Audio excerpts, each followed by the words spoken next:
I'm Spencer. And I'm Eric. And this is the Itch Network, and we're here to review The Legend of Zelda Breath of the Wild. Yeah. We're playing it on the Switch. Oh, you're about to get electrocuted. It also came out on the Wii U.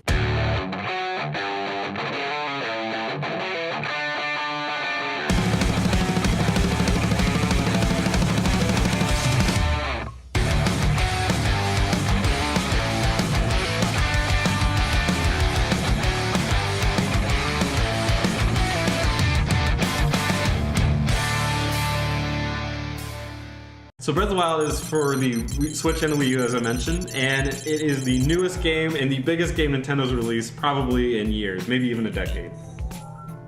It is an open world exploration game, and if you've ever played a Zelda game, you kind of know what to expect, except this kind of completely turns it on its ear by offering the entire world at once and letting you explore and giving you this grand vista. And it's huge.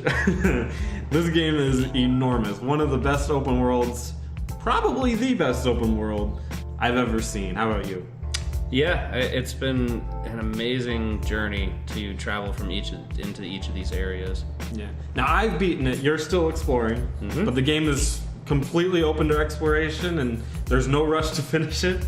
A lot of people love just 100%ing games, and this game is perfect for it. Let's start talking about it. So let's start with the story.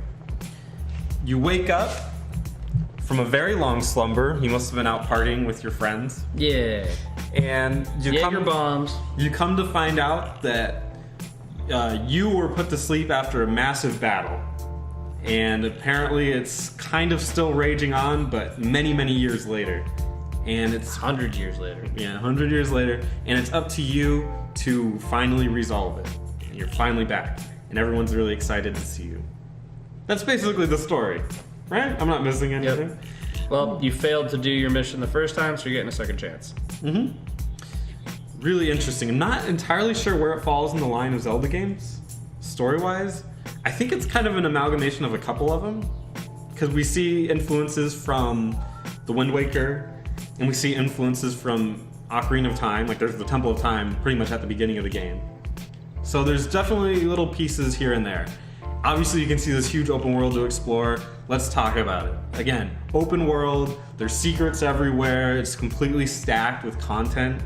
Just going from like, in 1 mile, square mile, there's just chock full of things you can find. Koroks, little places like that. You can find shrines, which we'll talk about in a second.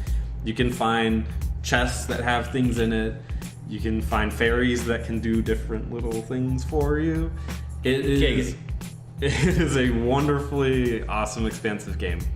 But it wouldn't be a Zelda game without a little bit of combat to it. So let's talk about combat. With combat, to get started, you have weapons.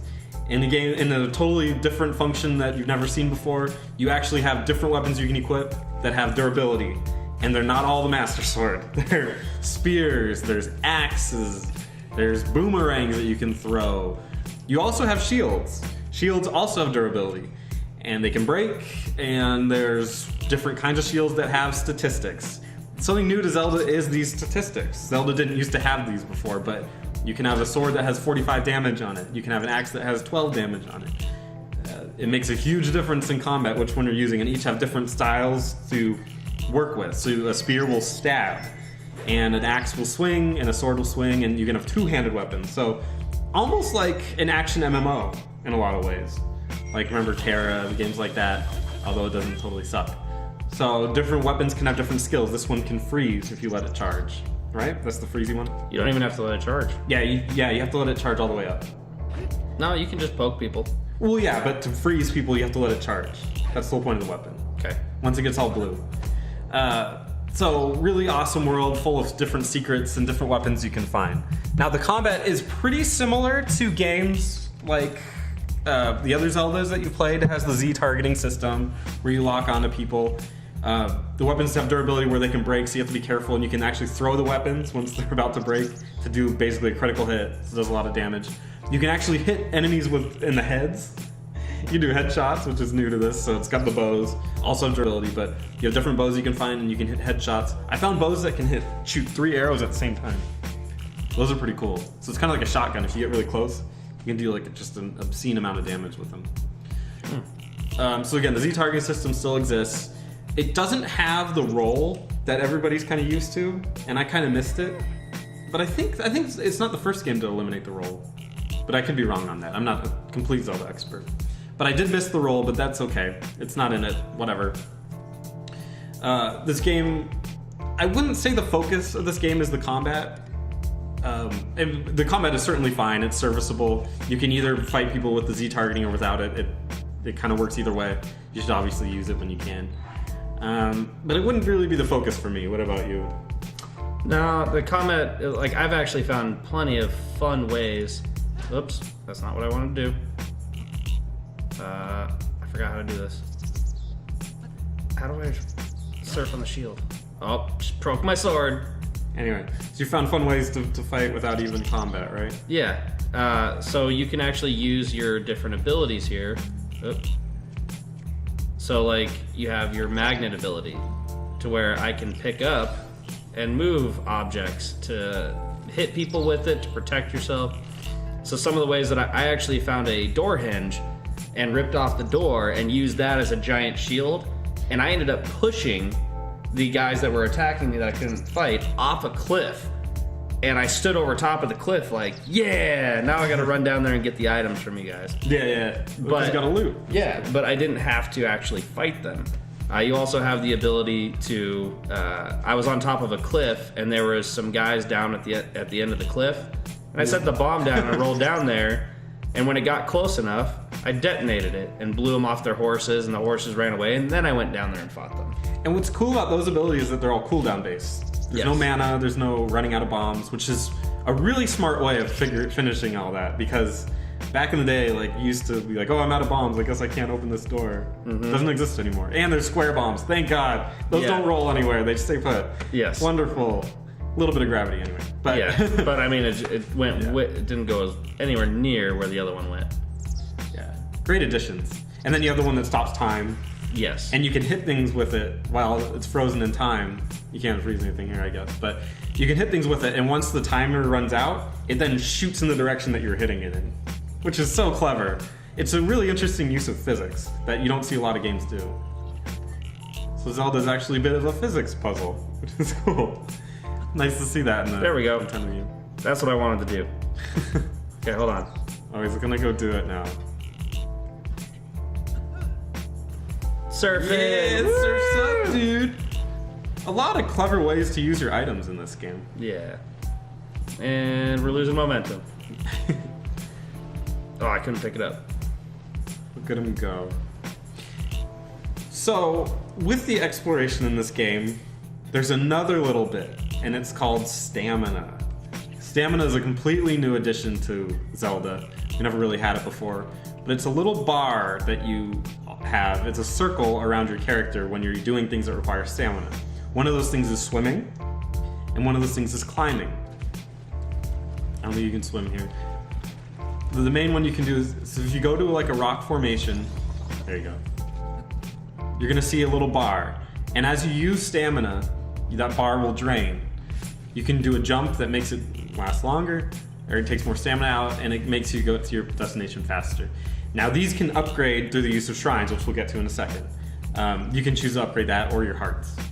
Stamina is an awesome addition to this game, especially because you can climb pretty much anything, as long as you're not in a dungeon or temple.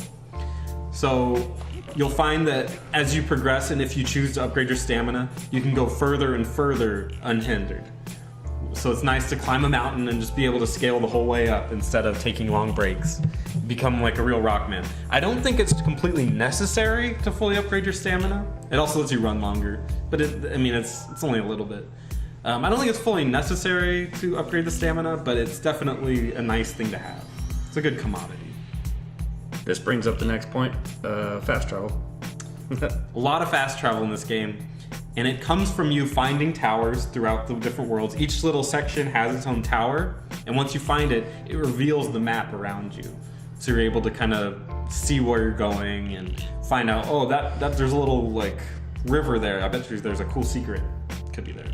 So it's nice to have that upgraded, and you can also teleport to shrines, which serve as little anchors throughout the world that once you're in a different place you haven't been to before, then you can get a cool shrine there, and now you have a little anchor that's tied to it. Really nice system. So, with that, since we mentioned the shrines and the temples, let's go ahead and talk about those. There's a bunch of little mini dungeons that are called shrines. Shrines, again, can be hidden. They can be kind of outright. They can be a bitch to find at times. You don't know necessarily how to find them, what the correct way is. But when you find them, it opens up it goes from orange to blue. And once it's blue, it means you discovered and you can fast travel to it. Inside the shrines are little puzzles, maybe that take 10 minutes, 20 minutes, depending on how tough they are. Some of them are combat-based, some of them are puzzle-based. I like the puzzle-based ones. Combat, again, it's fine, but it's not as impressive as the puzzles. The puzzles use those blue items that we've seen earlier, the bombs, the magnet, the time stop, and I think that's it. The freeze. Oh, the freeze. The water, which freezes little pieces of water. Yeah. And they can go from really, really simple and easy to really elaborate. Some of the puzzles actually are just getting to the shrine. Some of the puzzles there, once you get into the shrine, there aren't a puzzle there. It's just the fact that you got to it where they're like, good job. They're happy for you. So those are really fun. But the really big dungeons are really the temples. And they're the 4 monsters that are scattered around the world. And those are like a huge elephant, a huge camel, a huge bird, and I can't remember. Oh, and like a lizard. So those are the big temples that are in this game, and they use the actual temple is one of the tools. So you can actually spin the creature around, or you can make it move something, or make it bat this, or they're really, really fun. They offer a completely different spin than most Zeldas have ever done before. And then they use those blue items because you basically have infinite amounts of them. So you're not going to find a hookshot in this game, which I was at least I haven't found it. Maybe it isn't. But it wasn't immediate when I got it. So I didn't find the hookshot, which really let me down because that was one of my favorite items in the game. But that's okay. It does a whole lot of other great stuff. And the beasts are really, really fun to conquer. So once you do that, they shoot that light. You see that light above you? Hold on, he's fighting a dastardly villain right now. But that light shoots to the main temple, and that'll help you fight Ganon at the end. Really great concept. I wish there were more of them, actually, but I think there's DLC that'll probably add more. That's probably a bad word, though, so probably shouldn't mention that too much. So the other things to do on the map, besides just finding shrines and fighting those beasts, are the quests. When you go to towns, they're chock full of quests, people wanting to give you stuff. That's nothing new to like an MMO style of gameplay. And a lot of those quests are actually really important to helping you find secrets in the game. So like, for example, in the Kakariko village, there's a guy that you get a quest from where he just wants to see, he heard that there's a fairy fountain nearby. Which of course, if you've ever played a Zelda game, you know that that's going to help you immensely. So he goes, yeah, there's a fairy fountain nearby and I want to see it and I want you to take a picture of it because there's a camera in the game. Well, when you find it, it turns out that fairy can help you upgrade your items. So it actually behoves you to do those quests because they can help you immensely. With those quests come secrets. There are secrets everywhere in this world. Like we mentioned, the Korok seeds. You can find those just by getting to a really high place and fixing a rock. Maybe you see that there's like a rock in a circle and one of the parts of the circle is broken. So if you just fill in that special slot in the circle, you unlock a Korok. They're all over the place. There's tons of them. Go out and find them all. It's a lot of fun. So next, let's talk about graphics. As you can see, the game looks how it looks here. What do you think about the graphics? I'm actually pleasantly surprised. So the graphics are good. The draw distance is really impressive. It's great that you can see in the very distant vistas. Right now it's a little bit muddy because it's dark and it's supposed to be cloudy. But you can see there in the distance a blue tower, and you can see over there is the fire volcano. You can see there is the main castle of Hyrule that's now taken over by Ganon. In the very distance, and that's kind of what the game is supposed to promote, is the fact that the whole world is still there and there's distant places to find. And I love that it has that. It has kind of a cel shady look that the game's kind of been promoting for a while now. a slight cartoon-esque style. Sometimes you see deer running around and they look like a Disney movie, which is really cool. You can see the limitations. Obviously, this is basically playing off of a tablet, so there are a couple limitations. I've had some graphical hiccups. I've had it kind of freeze in place for a minute. Not as often as you might think. It's been pretty rare, but it has happened, so it's worth noting. When things get too chaotic, it can get a little crazy and hard to handle. But overall, it hasn't been that bad. You can see there's some nice weather effects. The rain is dropping. It has a constant day-night cycle and a weather cycle. So it'll start raining at one point, it'll start shooting lightning at another. It'll be cloudy, it'll be sunny, it'll be windy. A lot of really different things at play here that you can actually have gameplay implementations, which is nice. I think graphically it's impressive for the console that it has. Now, a PS4 could make this happen easy. An Xbox One could make this happen easy, but it's the art style Nintendo chooses, which has always been their strong point, is making the game strong for what they can do with it. And this game is not by any means an ugly game. It looks great, different varied environments, textures are really nice. When you get up close, you can sort of see a little bit of the shortcuts, but I mean, who cares really? It looks great. That's all that's important. Polygon count is not a really definitive indicator of graphical quality. Let's talk about the sound. This game, audio-wise, reminds me of Shadow of the Colossus. In that series, in a lot of ways, this game reminds me of Shadow of the Colossus. We'll get to that later. But it takes a lot of inspiration from silence. And I think that really helps you get that isolated feel throughout the game where you're just a lone warrior out and about. There's not a lot of music that plays. It'll be dead quiet for a lot of this game. And when the combat picks up, then you get a little piano theme rolls in there. When you see an important object, the piano theme kind of rolls in. The music is very subdued in this game, and I love that. I think it lends it an air of solace, maybe a kind of a somber tone to the game, which it needs it because it's a little bit dark in a lot of its implementations. I mean, you're essentially playing a game where you failed, and you're kind of looking at the remnants of the world where you didn't succeed in fighting and killing the villain, and you get the remnants of it, and I love that. The music, when it does land, is good. I don't know if it's my favorite Zelda soundtrack ever, but it's certainly serviceable. It's more of, again, like a piano-y, soft theme. What are your take on it? I am really enjoying the sound and stuff in this game. Like, I think it does a good job of creating ominous tones to create excitement, and the traditional sounds are here. Mm-hmm. So like you do get to hear the achievement sounds when you unlock puzzles and stuff and find things. Yeah.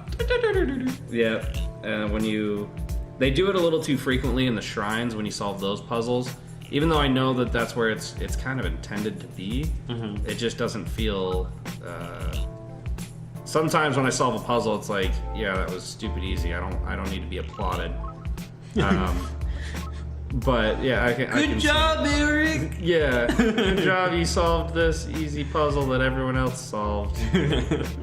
Like it wasn't not a difficult thing to do. So I wish it was a little more selective when it used that sound. But overall, I'm fully enjoying all the sound and the feeling of hitting something and shooting arrows. The sound of all that, it definitely adds to it and makes it a lot more enjoyable. Yeah, and there's actually some voice acting in this game, which is a surprise. But there's some decent cutscenes in it, and you get the voice acting, which is really cool to hear. Most Zelda games have had very, very little, if any, voice acting. It's really cool. So let's get to the pros and the cons. I mean, there's not a lot of cons in this one, but we'll focus on the pros. This game is an awesome open world experience, especially if you're from recent influences of Shadow of the Colossus and games of that ilk. This game has an amazing tone and an amazing open world that makes you feel like you're the only person around for long stretches. And I love that feeling. Yeah. It nails it. What about you? What's the pro? Pro for me is the exploration, the amount of things that I can explore and find are feel very unique to me in comparison to other games. I don't have that feeling in other games where I feel like I'm doing things and seeing things for the first time to where other people, like, there's a couple times that I solved some things and I was like, no one else thought of doing it this way. And it's possible they did, but it makes you feel like clever. Yeah. Because there's multiple ways to solve puzzles. Yeah. Definitely does a great job of that. And like right now, I'm fighting a monster I've never fought before. It's a rock, so I'm using that to smash it into pieces. Yeah, like just tons of different tools you can use. And that's another big pro, is that like there's multiple ways to solve things. The environments are vast and open to your exploration, how you want to explore it. There's no set way to get through this game. It's just go have fun and explore, and if you happen to come across something that's story related, well, congratulations. Like, but there is a little bit of a push too if you want that quest system. It exists. It kind of reminds me of the first Zelda, especially like theoretically the style, the ideology they were going with the first Zelda. It just has all the modern conveniences and a little bit smarter of a direction. Yeah. Where there's actually you kind of know what to do. You can just have fun with the world. So, really great. Graphics are awesome. Sound is cool. As far as the cons, there's a couple graphical hiccups. It's not a huge deal. Definitely not a turning point. Like, turn off. You wouldn't say like, don't get this game because one time it slowed down on me. There's nothing like that. Nothing to worry about there. One of my cons of this game though is, and it's not totally a con, and in a way it's a pro as well, but I think the survival element, for me, there were parts where I was really frustrated with it. There's parts when you have a really nice weapon and you kind of like, I just want this for the rest of my time with this game. And it's like, no, it's pretty fragile and you lost it. And now you have somebody's arm that you now have. And it's like, it's kind of a bummer. And like, there'd be times I entered one of the big like divine beasts and I had like 3 guardian swords and I was like, I am freaking rocking it. And then by the time I got through the dungeon, I had like a stick. And my bow is half shot, and it's like, now I have to fight the boss with this. I'm like, It's not a huge con, but it's definitely a different style of game than what you might have expected going in. Yeah, I mean, it puts you in weird situations. It definitely, at a certain point, you'll be low on certain weapons. Like right now, I've been playing about 15 minutes or so, and my inventory, I'm already down 2 weapons, and then I have a spoon and a tree branch and a leaf. Spoon's probably OP. Yeah. So now, I do have to select a new weapon, which the guardian sword is for fighting the big guardian things, but it's the only option I really have right now. Yeah, so it puts you in some unique situations, which is both a pro and a con. So yeah, I can see why they did it. But did we talk about food buffs? Oh yeah, there's tons of survival elements in this game, so you can cook.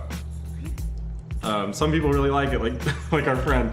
I didn't cook at all. I'd never actually cooked anything in this game, but some people do, and you get buffs for it. Do you know some of them? You get defensive buffs, you get stealth buffs, you get heart buffs, like temporary heart buffs, like you would if you sleep in a soft bed or whatever. Yeah. You get defense, heart, and I think that's about it. You get attack buffs, where your attack is, your damage is up. Oh, I'm getting close to a red moon. Ooh, red moon's when the evil guys come out. So yeah, there's tons of cooking options. You can cook pretty easily. There's crafting.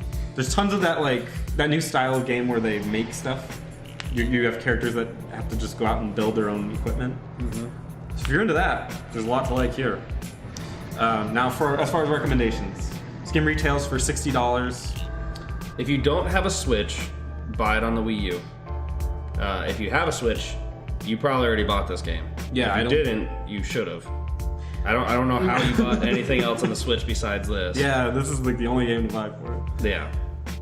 It's definitely made, the portability of the Switch has made playing this game just a huge buff for me. Like, huge deal for me. It's great. This is the reason to buy a Switch right now, and probably will be for a couple months. Yeah. Great game. Totally worth $60. $60 is perfectly fine for this game. Yeah, you're gonna have plenty of hours of gameplay, and even though Spence is pretty much done playing this right now, why can't I climb this? I think this is one of those things where I'm not supposed to climb. Yeah. So I'm just gonna do this. Just fly away. Yep. But yeah. Even though I'm done with it, he'll probably be playing this for A month. 60 hours, probably. Eventually. Yeah, at least 60. Oh shit. I could see it 60. I mean, Eric is more of a short burst player, whereas I played this game for like 6-hour bursts to try to beat this quickly. Yeah, you were trying to do the review. Yeah, I was playing for fun. Yeah, he just plays it for fun. Anyway, well, hopefully you enjoyed it. I'm Spencer, I'm Eric. and this has been The Itch. Thank you so much for watching.